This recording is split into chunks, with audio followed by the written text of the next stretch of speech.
नमस्कार छात्रों, छात्र Bonham Gurukul Parbhani online teaching में आपका स्वागत है। मैं भवर सर। आज हम कक्षा 5वीं विषय हिंदी पढ़ेंगे, जिसमें हम आज कविता देखने वाले हैं जिसका नाम है नीम। कविता का नाम क्या है? नीम। कविता क्रमांक 9। बच्चों, इस कविता के कवि जिनका नाम है लता पंत,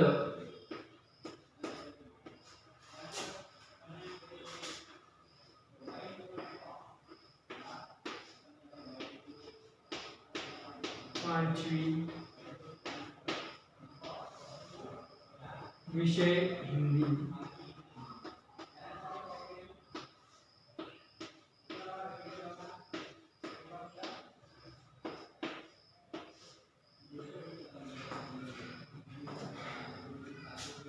प्रस्तुत कविता में लेखक ने नीम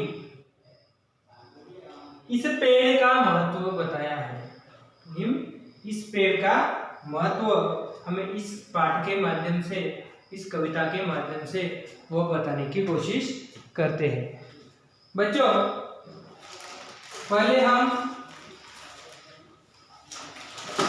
कविता का गायन करेंगे। हम पहले कविता पढ़ेंगे और बाद में कविता का सरलार्थ भी देखेंगे।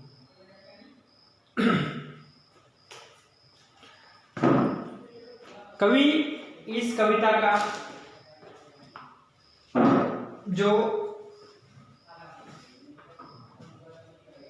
उनके लिखने का भाव है, यानी उनके लिखने का कविता, यह कविता जो उनके मन में विचार आया, उसका महत्व उन्होंने इस पेड़ का महत्व बताने के लिए उन्होंने ये कविता लिखने की कोशिश की है।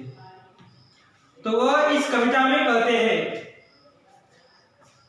ना मैं डॉक्टर, ना मैं ओझा, ना मैं वैद्य हकीम, मैं तो केवल एक पेड़ हूँ, नाम मेरा नीम।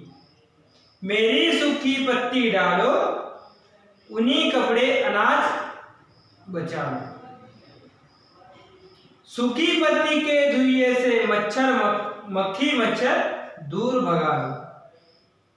घनी पत्तियों के कारण शीतल है मेरी छाया, गर्मी और थकान मिटी जो मेरी नीचे आया। नहीं काटना मुझको तुम, मैं इतने सुख देता, सूरज के किरणों से मिलकर हवा शुद्ध कर देता। सूरज तारे धरती चांद की जब तक चले कहानी, हमेशा सबको सुख देने की है मैंने मन में ठानी। ऐसा इस पेड़ का महत्व कवि बताते हैं। ये क्या खुद पेड़ बता रहे क्या? नहीं, कवि कहते हैं उस पेड़ का महत्व क्या है, यानी उस पेड़ को हमें किस तरह, उस पेड़ की वजह से हमें किस तरह जो हमारे जीवन में लाभ होते हैं, वह इस कविता के माध्यम से कवि कहते हैं। तो हम कविता को शुरुआत करते हुए देखते हैं। ना मैं डॉक्टर, ना मैं ओझा। मैं डॉक्टर नहीं हूँ, मैं ओझा भी नहीं हूँ, और मैं ना वैद्य हूँ ना हकीम हूँ। आपको डॉक्टर, ओझा, वैद्य, हकीम ये सब हमारी बीमारी, हमारे दुख दर्द दूर करने वाले लोग हैं, जो वह कहते हैं कि वह पेड़ ना डॉक्टर है, ना ओझा है, ना वैद्य है, ना हकीम है। मैं तो केवल एक पेड़ हूँ, नाम मेरा नीम। पेड़ क्या कहता है, यानी कवि कहते हैं, लेकिन पेड़ की भावना वो बताने की कोशिश करते। मैं क्या हूँ? एक पेड़ हूँ। मैं क्या हूँ? एक पेड़ हूँ, जो मेरा नाम क्या है? नीम है। क्या नाम है मेरा? नीम नाम है। ऐसा वो पेड़ कहता है। मेरी सूखी पत्ती डालो, यानी उसके पन्ने, किसके? नीम के पत्ते, ऊनी कपड़े अनाज बचा लो। ऊनी भी बचा लो, कपड़े भी बचा लो, और सबसे महत्वपूर्ण बात, आप अपने घर में जो अनाज का ढेर लगाते हो, जो अनाज आपको साल भर के लिए जरूरी होता है, वह साल भर का अनाज आप क्या करो, अच्छे से रख लो।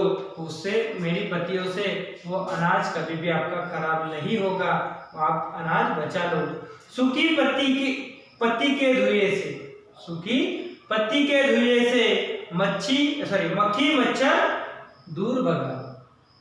सूखी पत्ती जो है मेरी, उन सूखी पत्तियों से जो आपके घर में मक्खियाँ और मच्छर होते हैं, वह मच्छर मक्खियाँ उस धुएं करने से वह मच्छर और मक्खियाँ आपके घर में नहीं आएंगे, आप उसे दूर भगा दो। ऐसा पेड़ कहता है। वो आगे पेड़ कहता है, घनी पत्तियों के कारण शीतल है मेरी छाया। मेरे जो पत्ते हैं वो कैसे हैं? घने हैं, जिसे हम मराठी में दाट कहते हैं। बहुत पत्ते होते हैं नीम के पेड़ को। तो कहते हैं, घनी पत्तियों के कारण शीतल है मेरी छाया, गर्मी और थकान मिटी जो मेरे नीचे आए। मेरे घनी पत्ती होने के वजह से, मेरे शीतल छाया होने की वजह से, मेरे घने पत्ते हैं इसलिए मेरी छाया शीतल है। अगर आप मेरी छाव में आए तो गर्मी से जो आपकी थकान है, गर्मी से जो आप तंग हो चुके हो, वह थकान आपकी क्या हो जाएगी? मेरे नीचे आने से मिट जाएगी। नहीं काटना मुझको तुम, मैं इतने सुख देता, सूरज की किरणों से मिलकर हवा शुद्ध कर देता। देखो, हम कहते हैं कि पेड़ लगाओ, इसकी वजह ही कि हर एक पेड़ हमारे लिए उपयुक्त ही होता है, क्योंकि पेड़ कार्बन डाइऑक्साइड लेते हैं और ऑक्सीजन छोड़ते हैं। यही वही पेड़ कहता है, नीम का भी क्या कहता है कि नहीं काटना मुझको तुम मुझे क्या करो? मत काटो, रुक जाओ, आप मुझे मत काटो, मैं तुम्हें बहुत सारे सुख देता हूँ, मैं तुम्हें छांव देता हूँ, मक्खी मच्छर भगाता हूँ, आपके कपड़े बचाता हूँ, आपका अनाज बचाता हूँ, और आपके जो दुख दूर करने के लिए, दुख दर्द दूर करने के लिए भी आपके उपयोग तो मैं पढ़ता हूँ। इसलिए मुझे मत काटो, सूरज की किरणों से मिलकर मैं आपको, आपकी जो सांस लेने की जो ऑक्सीजन है, जो हवा है, वह हवा में क्या करता हूँ? शुद्ध करता हूँ। इसलिए आप मुझे मत काटो। सूरज तारे धरती चांद की, सूरज तारे धरती चांद की, जब तक चले कहानी। जब तक सूरज है, जब तक तारे हैं, जब तक धरती है, जब तक चांद है, तब तक हमेशा सबको सुख देने की मैंने मन में ठानी है। इन सब की जब तक कहानी चलेगी, ये सब जब तक रहेंगे, यानी सजीव सृष्टि जब तक जीवित है, तब तक मैंने वह व्रत लिया है, या मैंने मन में यह ठान लिया है कि मैं क्या करूँगा? सबकी सेवा करूँगा, सबको सुख देने की कोशिश करूँगा। ऐसा मैंने अपने प्रण लिया है, मैंने अपने मन में ठान लिया है। बच्चों, इस तरह हमारी कविता का सरल अर्थ यहाँ पर समाप्त होता है, यानी हमारी कविता आज समाप्त होती है। एक महत्वपूर्ण बात मैंने जैसे आपके बड़े भाई यानी कक्षा 6 और कक्षा 7 वाले सभी बच्चों से भी यही बात कही है, और आपसे भी कह रहा हूँ कि आप किसी वीडियो में आपको कुछ दिक्कत है तो आप उस वीडियो के बारे में आप मुझे बताने की कोशिश करिए कि सर मेरे समझ में ये वीडियो नहीं आया, इसका मतलब क्या है, इस वीडियो में मुझे ये बात नहीं समझ में आई, उसका मतलब क्या है। या आप मुझे खुद अपने पिताजी के या अपने घर में जो कुछ भी व्हाट्सएप यूज करता हो उसके व्हाट्सएप से आप मुझे उसका सवाल या उसके बारे में जानकारी दे सकते हो। आपके पास अगर मेरा व्हाट्सएप नंबर नहीं है तो मैं आपको व्हाट्सएप नंबर भी दे देता हूँ। मेरा व्हाट्सएप नंबर है 9923389131। फिर से लिख लीजिएगा 9923389131। इस व्हाट्सएप नंबर पे आप अपनी दिक्कतें मुझे बता सकते हो। तो अगले वीडियो में हम जो कुछ पीछे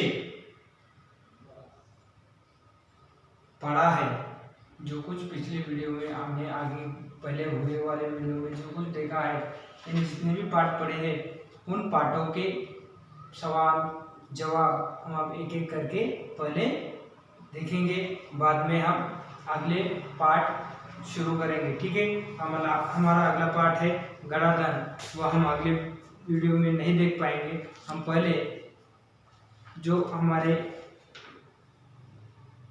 जैसे कि आओ खेले, नंदनवन, ये सभी जो पाठ है उन पाठों के बूंदे योगी चुनाव, इनके सवाल जवाब मैं आपको यहाँ पर बताऊंगा, आप अपने कॉपी में लिख लीजिएगा। ठीक है, तब तक के लिए धन्यवाद, शुक्रिया।